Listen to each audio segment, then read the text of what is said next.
Buenos días, estudiantes de la institución educativa Escudo Fuerte, secundaria A. El día de hoy vamos a desarrollar la sesión número 7, que se trata de desarrollar 8 ejercicios desde el primer tema hasta el último tema que hemos trabajado. Hemos iniciado con proposiciones, con la clasificación de las proposiciones, formalización 1, formalización 2 y tablas de verdad. Esta semana solo vamos a trabajar 8 ejercicios. Estos 8 ejercicios van a venir en su examen. Por ejemplo, yo les voy a decir que me hagan una exposición con 3 o 4 ejercicios de cualquier tema que yo les determine y me van a explicar el proceso, el procedimiento. Por eso necesito que el día de hoy estén bien atentos a la clase para que se pueda entender, comprender y me puedan explicar de manera objetiva el proceso del ejercicio. El examen va a ser en base a estos 8 ejercicios. Por eso es importante concentrarnos y escuchar bien. Bienvenidos nuevamente a la clase virtual. Empezamos el día de hoy. Desarrollo de 8 preguntas que van a venir en su examen de los temas trabajados. El primer tema que nosotros hemos trabajado son las proposiciones y las no proposiciones, ¿verdad? Sabíamos de que una proposición es un enunciado coherente que tiene carácter verdadero o falso, que quiere decir que para que se considere una proposición tengo que demostrar su valor de verdad o su valor de falsedad. Si yo no puedo demostrar ninguno de esos dos criterios, quiere decir que es una no proposición. Ahora, ¿cuáles eran las características de una proposición? ¿Sí? La primera es una oración con sentido lógico. Dos, es una oración que tiene un sujeto y un predicado. Mientras que, ¿cuáles serían las características de las no proposiciones? Muy bien. Las oraciones exclamativas, interrogativas, desiderativas, los enunciados abiertos, los enunciados ambiguos, los refranes. También tenemos, por ejemplo, eh, los proverbios, los mandatos, las órdenes. Todos estos ejemplos que menciono están relacionadas a las no proposiciones. Miren, entonces cuando ustedes vayan a desarrollar el procedimiento, ya me van a saber definir una proposición. Vamos a ver el primer ejercicio que nos dice. De las siguientes expresiones, ¿son proposiciones lógicas solamente? A ver, 1. La imaginación es estudiada por la filosofía. Es una proposición, porque yo puedo demostrar, puedo informarme, para comprobar si la imaginación es estudiada por la filosofía.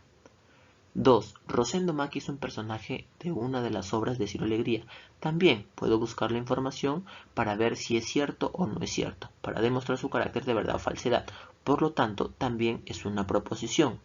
3. Rosendo Maki es un digno representante de la etnia peruana. Ahí no, ¿saben por qué? Porque es una cualidad. Yo puedo opinar así, pero otros tienen otra opinión y por lo tanto las opiniones o las cualidades que atribuimos se le consideran como no proposiciones. 4. Imagina que todo el mundo no tiene fronteras. Es una oración sin sentido, ¿verdad? Exacto. No tiene un carácter lógico ni coherencia. Y la 5 dice, los cocodrilos vuelan solo por las noches. También es una proposición. ¿Por qué? Porque yo puedo demostrar su carácter de verdad o su carácter de falsedad. Por lo tanto, la clave es la E. 1, 2 y 5. Pasemos al siguiente ejercicio. Dice, de los siguientes enunciados, una es la proposición lógica. A ver, la A me dice, mira, qué hermoso país.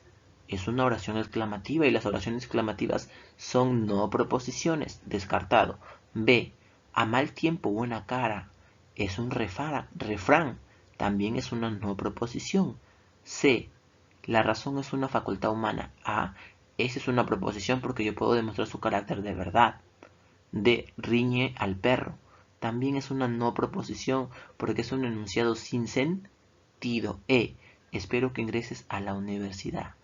¿Es una proposición o no? Es una no proposición porque es una oración desiderativa, deseo. Por lo tanto, ¿cuál es la proposición lógica? C. La razón es una facultad humana. Pasamos al siguiente tema de las proposiciones simples y compuestas. ¿Cuáles eran las características de una proposición simple y compuesta? Bueno, las simples, recordemos, es solamente un enunciado, una oración. Las proposiciones simples se dividen en relacionales cuando van a comparar dos sujetos y predicativas cuando yo, por ejemplo, le atribuyo una cualidad. Ahora, ¿y a qué le llamábamos compuestas? Muy bien, era la unión de dos o más proposiciones simples y también estaban presentes los conectores lógicos, ¿verdad? Vamos a ver el tercer ejercicio que nos dice, no son proposiciones simples, no son proposiciones simples, son ciertas, por lo tanto me está pidiendo las compuestas, ¿verdad? Vamos a ver. 1. Alemania y Japón son países fronterizos. Sí, es una proposición compuesta, hay un conector y por ejemplo yo las puedo separar. Alemania es un país fronterizo, Japón es un país fronterizo. La 2. Estados Unidos y Francia son potencias económicas. También es una proposición compuesta, porque yo lo puedo separar. Estados Unidos es una potencia económica, Francia es una potencia económica. Recuerden que estamos viendo las compuestas. ¿Qué nos dice la 3? Los osos polares viven en los trópicos. Esa es una proposición simple predicativa porque es una cualidad. 4. Sus componentes son hidrógeno y oxígeno. Yo puedo separar sus componentes hidrógeno, sus componentes oxígeno. No tiene sentido, no los puedo separar. Por lo tanto, es una proposición simple comparativa, o sea, quiere decir relacional. Y 5. Los virus son inmortales. Es una oración simple predicativa. Y a mí solamente me están pidiendo las compuestas. Por lo tanto, ¿cuál es la clave? Ninguna. 1 y 2. Vamos al ejercicio número 4. ¿Qué es lo que me dice? Son proposiciones compuestas. Abajo me dice no son ciertas. Quiere decir que me está pidiendo las proposiciones simples. Por eso es necesario leer bien los enunciados. La 1, 15 es mucho mayor que 2. Si es una proposición simple. Es una proposición simple relacional. 3 es mucho menor que 20. También es una proposición simple relacional porque está comparando. Seguimos. El 3 dice 3 más 2 es igual a 5 porque 5 menos 2 es igual a 3. Ese por qué es un conector lógico, por lo tanto no es. El 4 dice 1 es menor que 3, 3 es mayor que 1. También el coma representa a un conector lógico. Y el número 5, 3 más 2 es igual a 6, es una proposición simple, solamente es un enunciado, una sola oración. Por lo tanto, me piden no son ciertas, quiere decir las proposiciones simples 1, 2 y 5. Muy bien. Pasamos al tema 3, la formalización. ¿Cuáles eran los 3 pasos para formalizar? Primero, ubicar cuántas proposiciones simples hay en la premisa o la proposición general. Luego, encontrar los conectores o negadores lógicos. Y finalmente, formalizar. ¿Verdad? Eso es bien importante, esos 3 pasos. Por eso tienen que tener en cuenta su tablita. La tablita de los conectores lógicos para que vean la lectura de cada uno de ellos, ¿verdad?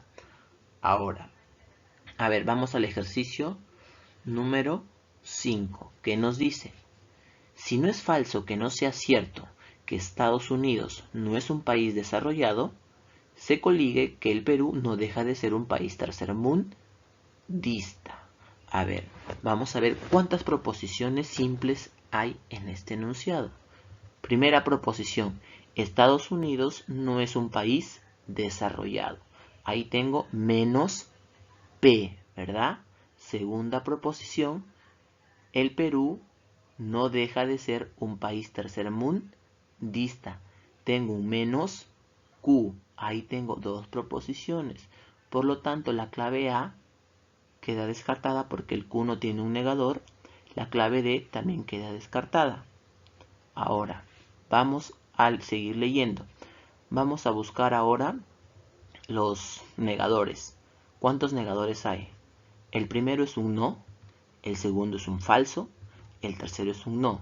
Por lo tanto, ¿cuántos negadores hay? 3 negadores.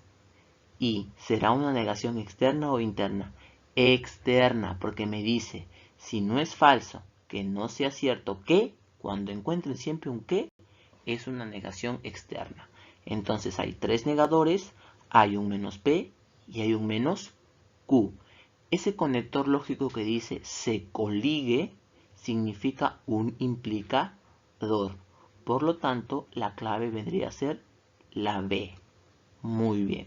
Pasamos al ejercicio número 6, que nos dice, nuevamente los 3 pasos, recordemos, el primero es ubicar las proposiciones simples, el segundo es ubicar los conectores o negadores y finalmente formalizar. A ver, ¿qué nos dice el ejercicio número 6? Es imposible que un cuerpo esté y no esté en el mismo lugar. Miren, es imposible que un cuerpo esté y no esté en el mismo lugar. Ahora, vamos a ver cuántas proposiciones simples hay.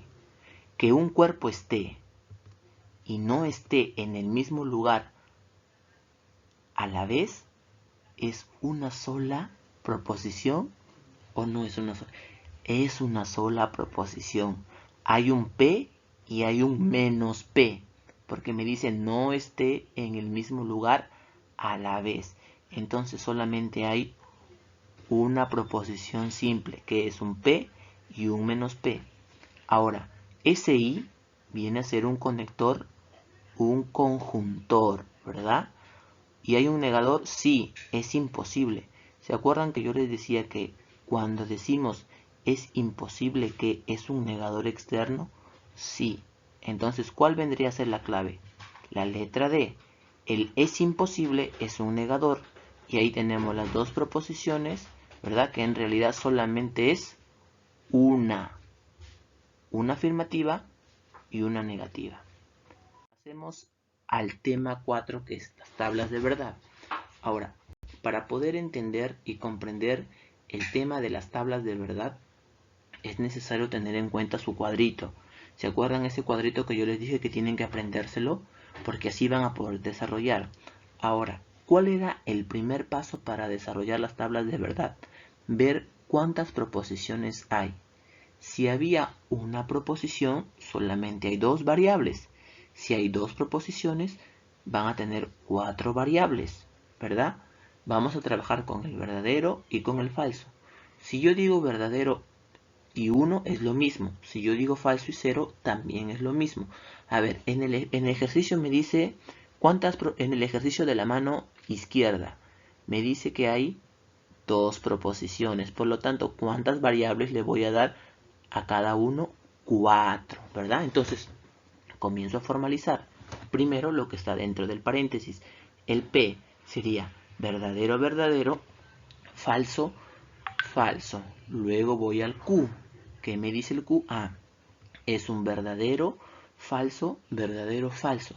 Recuerden de que siempre deben de iniciar con verdaderos, pero si hay un menos P o un menos Q, ahí sí iniciamos con falso. Ahora, ¿qué me dice la regla de esta reglita? Me dice del disyuntor débil de la O.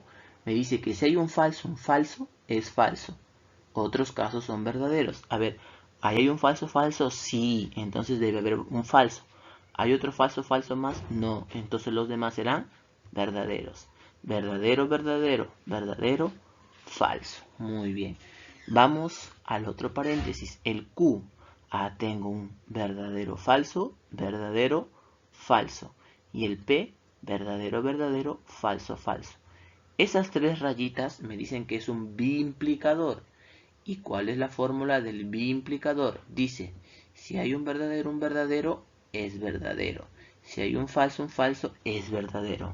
Así, mira, abajo, falso, falso, verdadero, verdadero, verdadero, verdadero. Y lo demás es falso. Ahora, voy a coger las dos filas de color amarillo para realizar esa flechita del centro que viene a ser un implicador. ¿Qué me dice el implicador? Ah, muy bien. La regla dice que si hay un verdadero y un falso, es falso. Lo demás es verdadero. A ver, ¿hay un verdadero y un falso? Sí, miren, en la tercera fila. Verdadero, falso, falso. ¿Hay otro más? Sí, también en la segunda. Verdadero, falso, falso. Y lo demás es verdadero. Por lo tanto, miren, esa es mi matriz principal, la fila de color rojo. Ahora vamos al otro ejercicio, que también es parecido y muy fácil, miren, para terminar. Entonces comienzo con lo que está primero dentro del paréntesis. El P, verdadero, verdadero, falso, falso. El Q, verdadero, falso, verdadero, falso. Solamente le estamos poniendo 4 variables porque hay 2 proposiciones. Ahora, ¿cuál es la regla del implicador de la flechita? Dice, si hay un verdadero falso, es un falso, lo demás es verdadero. Entonces está, miren, verdadero, falso, falso, y lo demás es verdadero. Ahora me voy al menos Q. Encontré un menos Q. ¿Empezaré con un verdadero o con un falso? Con un falso. Falso, falso, verdadero, verdadero. Es un menos P. Entonces estoy empezando con un falso. Ahora, cojo las dos filas de color amarillo para sacar el conjuntor. Miren, la V, así como una V. A ver, ¿qué me dice la regla del conjuntor? Si hay un verdadero y un verdadero, es verdadero. Lo demás es falso. Si ven verdadero, verdadero, es verdadero, verdadero, verdadero, verdadero, y lo demás es falso. Ahora me voy a desarrollar lo que está fuera del paréntesis. Tengo el Q, que es un verdadero, falso, verdadero, falso. Ahora cojo las dos filas de color rojo para sacar mi matriz principal, que es del implicador. ¿Y qué me decía el implicador? Que si había un verdadero falso, es falso. Lo demás es verdadero. Entonces, ahora tenemos ahí el ejercicio final. En la rayita al final me queda un falso y lo demás es verdadero. ¿Sí? Entonces, para desarrollar las tablas de verdad es necesario ver primero cuántas proposiciones simples hay. ¿Sí? Y de acuerdo a eso trabajar. Empezar siempre por verdaderos. Pero si empiezo con o encuentro un menos Q o un menos P, tengo que empezar con falsos. Y voy como en una ecuación. Resuelvo primero lo que está dentro del paréntesis y luego fuera del paréntesis. Muy bien, entonces, estudiantes, espero que la clase haya quedado entendido. Recuerden de que estos son los ejercicios que voy a evaluar. Si han quedado algunas dudas, hablen del interno en el horario de clase para poderles ayudar a comprender y a que quede claro todo para su examen. Tenemos esta semana para poder preguntar y poder orientarles para que todo quede claro para la próxima semana que realizarán su examen. Que tengan buen día, cuídense.